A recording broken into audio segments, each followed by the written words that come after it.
একটি আন্তর্জাতিক গণমাধ্যমের বরাত দিয়ে বিএনপির সিনিয়র যুগ্ম মহাসচিব রুহুল কবির রিজভী বলেছেন, জুলাই অভ্যুত্থানে ক্ষমতাচ্যুত প্রধানমন্ত্রী শেখ হাসিনা ভারতে আশ্রয় নিয়ে দেশটির পশ্চিমবঙ্গের রাজধানী কলকাতায় অফিস খুলে কার্যক্রম চালাচ্ছেন।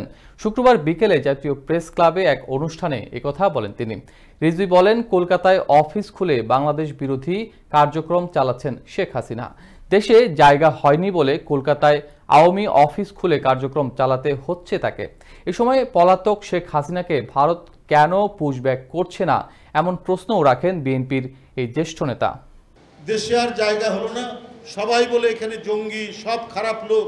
তা আজকে কলকাতায় আওয়ামী লীগের অফিস আপনারা খুললেন কেন?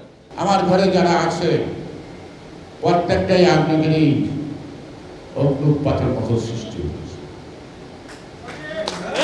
তারা জাতীয়তাবাদী দলের জন্য লড়তে জানে, তারা নির্যাতন মাথা পেতে নিতে পারে, কিন্তু মাথা নত করতে চায় না।